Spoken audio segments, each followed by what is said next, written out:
Welcome viewers. நம்ம சேனலில் deep learning series video launch பண்ணியிருக்கேன். இது வரைக்கும் 7 மாடியூல் கம்ப்ளீட் ஆகிருக்கு. இன்னைக்கு 8வது மாடியூல் நியூரல் நெட்வொர்க்கை எப்படி ட்ரெயின் பண்ணுறதுன்னு பார்க்க போகிறோம். ஓகேங்களா? ஸோ ட்ரைனிங் அப்படின்றது மாடலை ரிப்பீட்டடாக ப்ராக்டிஸ் பண்ண வைக்கிறது தான் ட்ரைனிங். ஃபஸ்ட்டு டாபிக் இப்பாக்னா என்னன்னு பார்க்கலாம். ஸோ இது என்னென்னா ஃபுல் டேட்டா செட்டை ஒரு தடவை மாடலுக்கு காமிக்கிறது தான் இப்பாக். எக்ஸாம்பிள் பார்த்தீங்கன்னா 100 ட்ரைனிங் சாம்பிள்ஸ் இருக்குது. ஸோ எல்லா 100 சாம்பிள்ஸையும் ஒரு ரவுண்டு காமிக்கிறது தான் ஒன் எப்பாக். ஓகேங்களா? ஸோ எப்பாக்கோட கவுண்ட் இன்க்ரீஸ் பண்ணால் மாடல் பெட்டராக லேர்ன் பண்ணும். லாஸ் வந்து ஸ்லோவாக டிக்ரீஸ் ஆகும், அக்யூரசி வந்து இம்ப்ரூவ் ஆகும். பட் லிமிட் தாண்டி போனால் ஓவர் ஃபிட்டிங்க்கு சான்ஸ் இருக்குது, டைம் வேஸ்ட் ஆகும், ட்ரைனிங் வந்து ஸ்லோவாகும். ஸோ ஐடியல் எப்பாக் கவுண்ட் சூஸ் பண்ணுறது ரொம்ப இம்பார்ட்டன்ட். நெக்ஸ்ட் டாபிக் பார்த்தீங்கன்னா பேட்ச் சைஸ். பேட்ச் சைஸ் அப்படின்றது ஃபுல் டேட்டா செட்டை ஸ்மால் குரூப்ஸாக ஸ்ப்ளிட் பண்ணுறது. எக்ஸாம்பிள் பார்த்தீங்கன்னா நமக்கு 100 சாம்பிள்ஸ் இருக்குது நம்மளோட டேட்டா செட். பேட்ச் சைஸ் பார்த்தீங்கன்னா 20.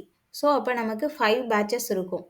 ஸோ பேட்ச் சைஸ் வந்து எதெல்லாம் அஃபெக்ட் பண்ணும் அப்படின்னு பார்த்தீங்கன்னா ட்ரைனிங் ஸ்பீடு, கிரேடியன்ட் ஸ்டெபிலிட்டி, அதுக்கப்புறம் மெமரி யூசேஜ். ஸோ காமனான பேட்ச் சைஸஸ் பார்த்தீங்கன்னா 32, 64, 128. ஓகேங்களா? ஸோ பேட்ச் சைஸ் அப்படின்றது ஒரு டைமில் மாடலுக்கு காமிக்கிற சாம்பிளோட கவுண்ட் தான் வந்து பேட்ச் சைஸ். நெக்ஸ்ட் டாபிக் பார்த்தீங்கன்னா ஐட்ரேஷன்.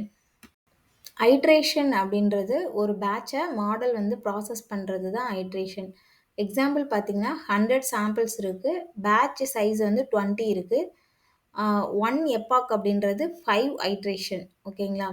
ஸோ ஃபார்முலான்றது ஐட்ரேஷன் பெர் எப்பாக் அப்படின்றது total samples divided by batch size.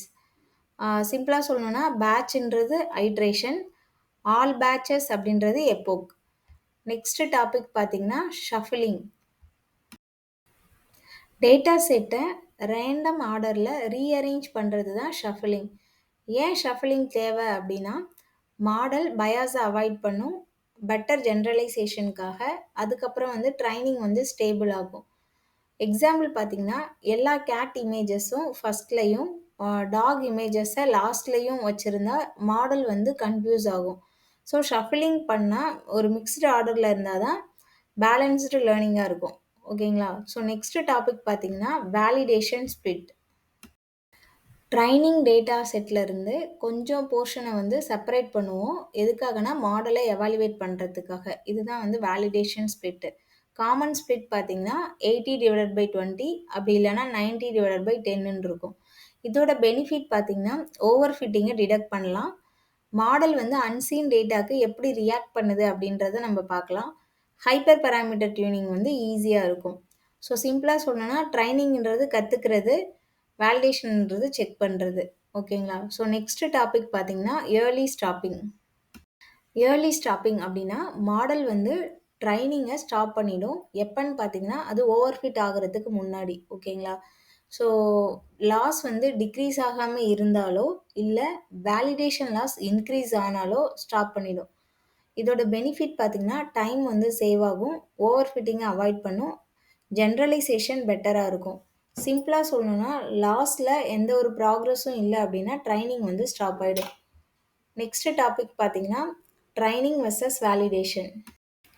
Training data அப்படின்றது மாடல் கற்றுக்கிற டேட்டா. வெயிட்ஸ் வந்து அப்டேட் ஆகும், லாஸ் வந்து ரெடியூஸ் ஆகும், அக்யூரசி வந்து இம்ப்ரூவ் ஆகும். ஸோ இது எல்லாமே ட்ரைனிங் டேட்டா. வேலிடேஷன் டேட்டான்றது மாடலுக்கு நியூ டேட்டா மாதிரி. வெயிட்ஸ் வந்து அப்டேட் ஆகாது, ஜஸ்ட்டு செக் பண்ணுவோம் எப்படி வந்து பர்ஃபார்ம் பண்ணுது அப்படின்னு சொல்லிட்டு. ஹைப்பர் பேராமீட்டர்ஸ் டியூன் பண்ணுறதுக்கு இது யூஸ் ஆகும். சிம்பிளாக பார்த்தோன்னா ட்ரைனிங்ன்றது லேர்னிங், வேலிடேஷன்ன்றது செக் பண்ணுறது. ஓகேங்களா? ஸோ நெக்ஸ்ட் டாபிக் பார்த்தீங்கன்னா over fitting versus under fitting. இது ட்ரைனிங்கில் வர ரொம்ப காமனான ப்ராப்ளம். ஓவர் ஃபிட்டிங் அப்படின்றது மாடல் ட்ரைனிங் டேட்டாவை மெமரைஸ் பண்ணிடும். ட்ரைனிங்கில் அக்யூரசி வந்து சூப்பராக இருக்கும், பட் வேலிடேஷன் இல்லை டெஸ்ட்டுன்னு வரும்போது அதோட அக்யூரசி ரொம்ப புவராக இருக்கும்.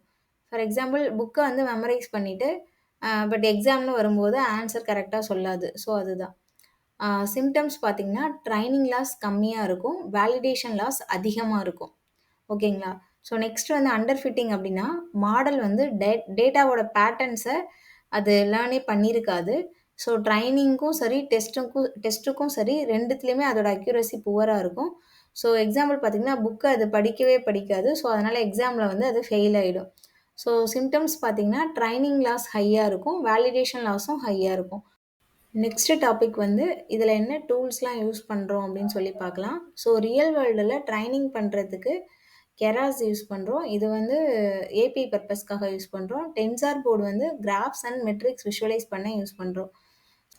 இந்த மாடியூலில் நம்ம எப்போக்னா என்ன, batch size, shuffling, validation set, early stopping, training versus validation, overfitting versus underfitting, என்ன டூல்ஸ்லாம் யூஸ் பண்ணுறோம். ஸோ இந்த டாபிக் எல்லாமே பார்த்தோம். நெக்ஸ்ட் மாடியூலில் மாடல் எவாலுவேஷன் அண்ட் மெட்ரிக்ஸ் பற்றி பார்க்கலாம். இந்த வீடியோ உங்களுக்கு பிடிச்சிருந்தா உங்கள் ஃப்ரெண்ட்ஸுக்கு ஷேர் பண்ணுங்கள். Machine learning and deep learning concepts தமிழில் நீங்கள் தெரிஞ்சுக்கணுன்னா மறக்காமல் என்னோட சேனலை சப்ஸ்கிரைப் பண்ணுங்கள். நன்றி, வணக்கம்.